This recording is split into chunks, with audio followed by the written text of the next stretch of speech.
Your sister needs peace tonight, Layla. We canceled your birthday. My mother said it casually, like she was canceling a dentist appointment, not my 18th birthday, not the one night I'd waited years for. I stood there in the half-lit backyard decorations, still swaying in the warm Arizona breeze, chocolate chip cookies cooling on the table I'd set myself. I didn't shout. I didn't cry. I just blew out the unlit candles one by one and felt something inside me shift, quiet, sharp, final. They thought my silence meant surrender. They never imagined it was the start of everything that would unravel next.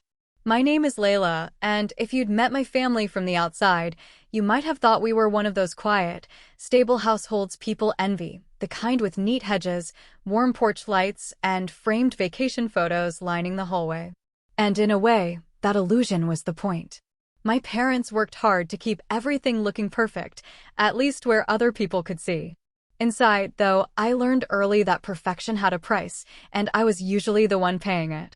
Growing up with Miranda meant learning to step aside before I even realized what stepping aside meant. She was 5 years older, louder, and, according to my mother, more sensitive. Sensitive was always the word. Sensitive when she didn't like the color of her room. Sensitive when she refused to eat what everyone else was having. Sensitive when she slammed doors hard enough to rattle the walls. Whenever she spiraled, the whole house reshaped itself around her moods.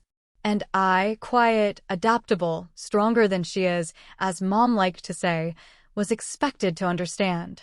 Just let her have it, Isla. You're good at sharing. Those words followed me through childhood like a shadow.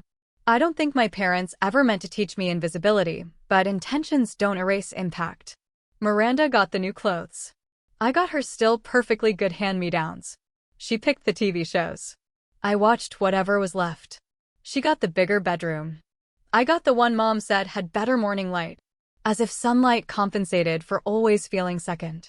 Still, I tried not to resent any of it. I truly did. I told myself every family had its imbalances, and as long as I stayed patient, things might even out one day. And for a long time, that belief kept me steady. But turning 18 felt like a milestone, a moment that belonged to me. My parents had even suggested throwing a backyard celebration, something small but meaningful. I helped shop for decorations, arrange the lights, baked cookies using a recipe my grandmother once taught me. For the first time, it felt like the spotlight might shift, even briefly.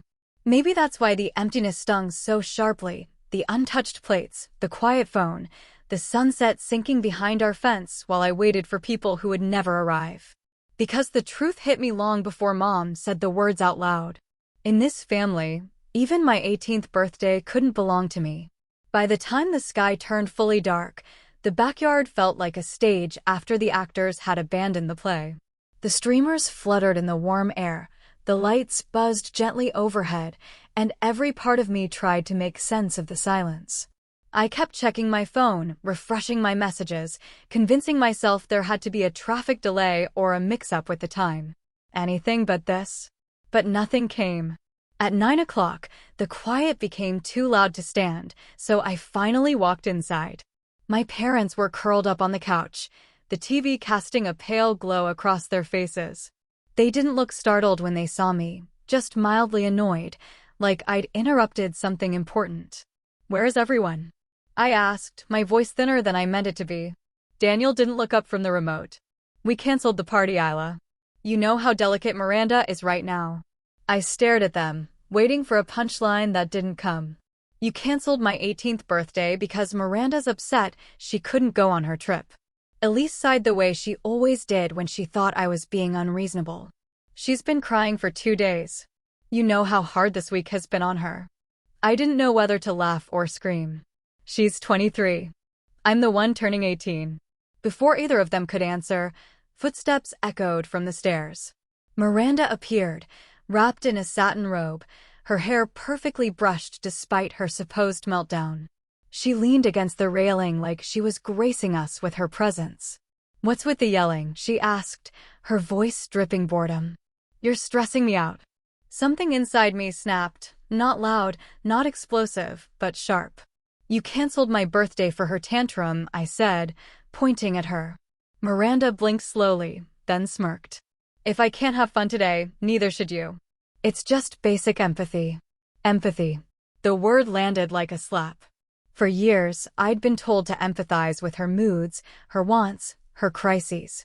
But she'd never once been asked to empathize with mine.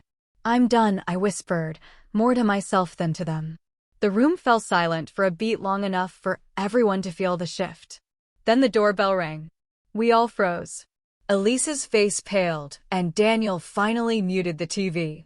Miranda rolled her eyes, clearly annoyed by yet another disruption to her comfort. But when the door opened and I saw who was standing there, my grandfather, Edward, stern, steady, taking in the scene with one sweeping look, I knew the night was about to change direction. And for the first time, I hoped it would. Edward didn't even step inside at first. He stood in the doorway, tall and composed, scanning each of our faces like he already knew he'd walked into a disaster.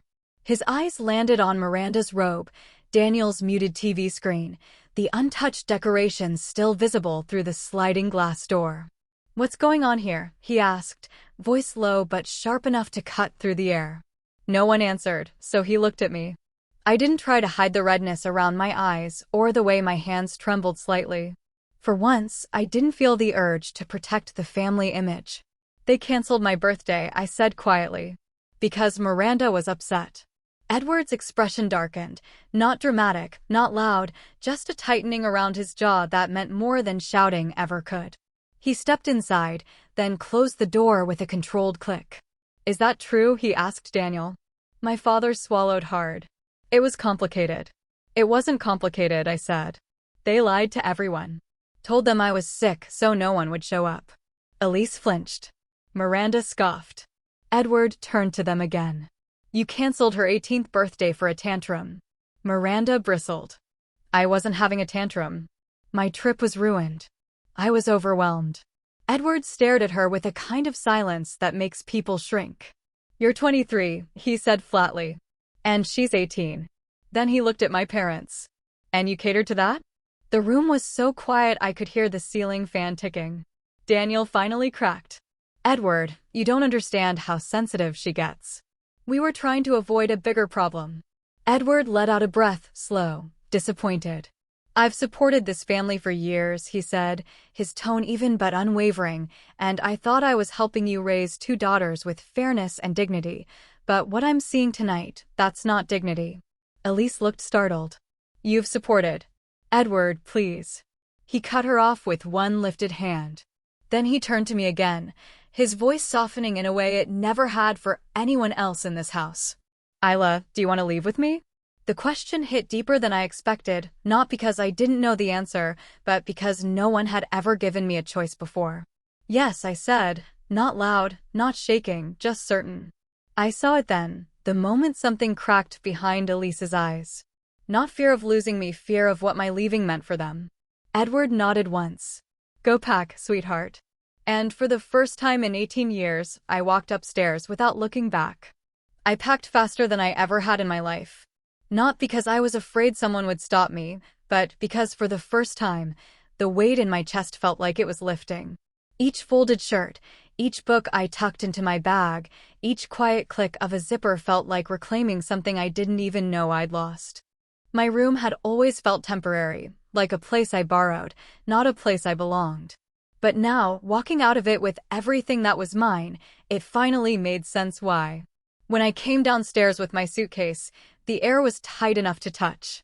Elise stood near the kitchen island, arms crossed, her face crumbling between disbelief and insult. Daniel hovered behind the couch, looking helpless. Miranda sat on the bottom stair, legs crossed, staring at her nails like the whole night inconvenienced her. Edward stood by the front door, waiting for me like he had been doing it my whole life. "Ready?" he asked. I nodded. But before we could leave, Elise stepped forward. "Isla, sweetheart, don't be impulsive. Your sister didn't mean to hurt you. We can fix this. We can plan another celebration." "You canceled the one I had," I said, not raising my voice. "And you didn't even tell me." "It was a misunderstanding," Daniel added. "No," I replied. "It was a pattern." That shut him up. Miranda let out a dramatic huff. "Oh my God, Isla, stop acting like a martyr. It was just a birthday." People cancel things all the time. I turned to her slowly. You're right.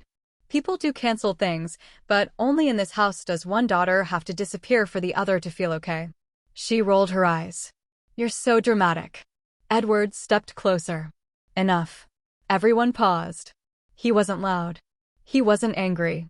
But the authority in his voice rearranged the room. I'll say this once, Edward told my parents.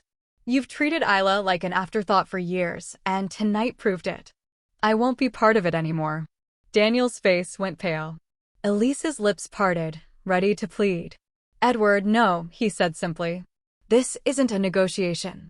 He motioned toward the door, and I followed him outside.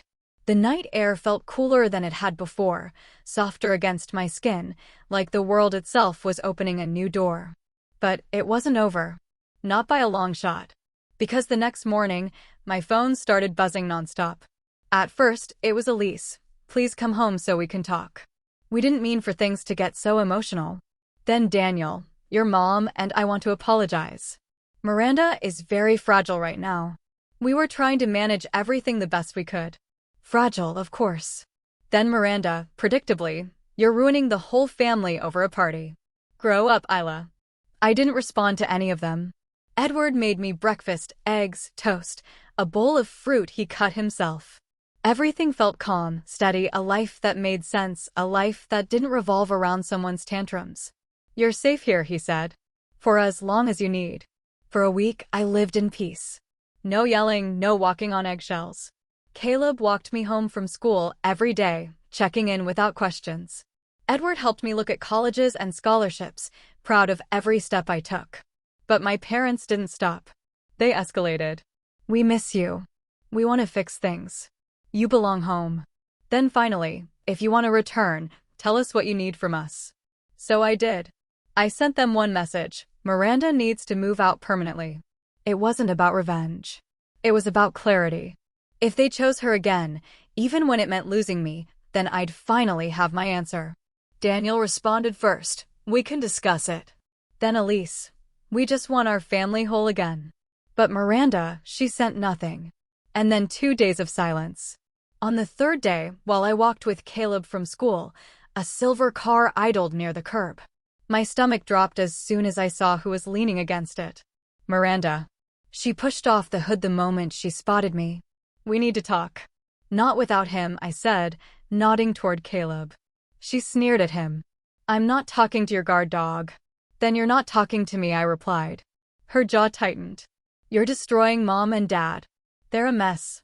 They haven't slept. They're terrified Edward's going to cut them off. I stopped walking. Terrified of losing money. Not terrified of losing me. You're twisting things. No, I'm telling the truth. That's when she completely snapped. She lunged at me, grabbing my wrist. Caleb stepped between us instantly, pulling her off me with ease. Walk away, he told her. But Miranda, in perfect Miranda fashion, escalated instead. You think you're better than me now, living with Grandpa? You're nothing without this family. I was nothing in this family, I said. I didn't yell. I didn't cry. But I did lift my hand and give her one clear warning. If you touch me again, I will call the police. Her eyes widened, not from fear, but from disbelief that someone finally told her no. She didn't follow us after that because she knew that line wasn't moving. That night, I told Edward everything. He wanted to call the police immediately, but I shook my head. She got the message, I said. That's enough. He looked at me for a long moment, then nodded. I'm proud of you. 2 days later, my parents finally responded to my ultimatum, and their message told me everything. We've decided Miranda will continue living with us. You've shown us you can't be trusted. You're manipulative, jealous, and ungrateful. We only wanted you back to help repair things with Edward, but we'll manage without you. The words didn't hurt. They confirmed what I'd known for years. So I blocked them. And for the first time in my life, the silence felt like freedom.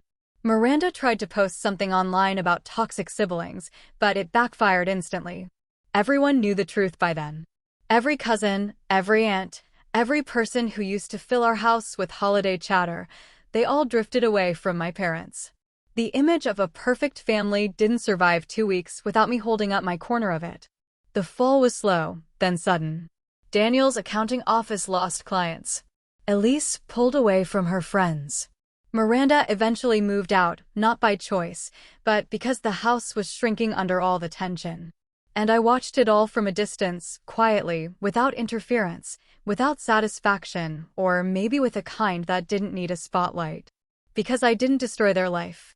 I simply stepped out of the space they kept me trapped in, and the emptiness revealed what had been cracking long before I ever left. Life at Edward's house settled into a rhythm, so gentle it almost felt unreal. Mornings were quiet, sunlight slipping through the kitchen windows, the smell of fresh coffee, the soft scrape of Edward's newspaper against the table. No slammed doors, no whispered arguments behind walls, no walking on eggshells bracing for someone else's mood.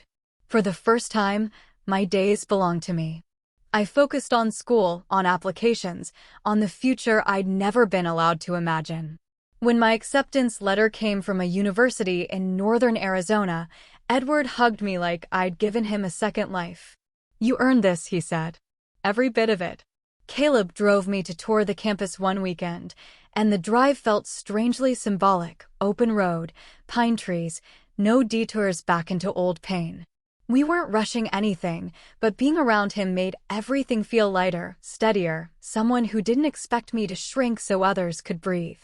Meanwhile, news about my parents reached me in small fragments, through relatives who still spoke to Edward, through friends who'd seen Miranda moving boxes into a tiny apartment across town. The perfect picture they'd spent years curating had finally cracked beyond repair. They weren't ruined, not in a dramatic way, just unraveling, quietly, naturally, exactly how I had left. I didn't celebrate it. I didn't post about it. I didn't send a single "I told you so." That wasn't the point. Watching from afar, I realized something simple and surprising. I didn't want revenge anymore. I just wanted peace. And I had it. One evening, sitting on Edward's back patio, I looked at the mountain line glowing under the setting sun and felt something loosen inside me. A final thread snapping free. Leaving hadn't broken me. It had rebuilt me. If there's one thing I learned, it's this. Sometimes the loudest decision you'll ever make is walking away. My parents thought my silence meant surrender. But it became the only boundary they couldn't twist or ignore. And once I stepped out of their shadow, my life finally began to feel like mine, steady, simple, real. If any part of my story feels familiar to you, know this. You're not dramatic. You're not ungrateful. And you're not alone. Share your story in the comments.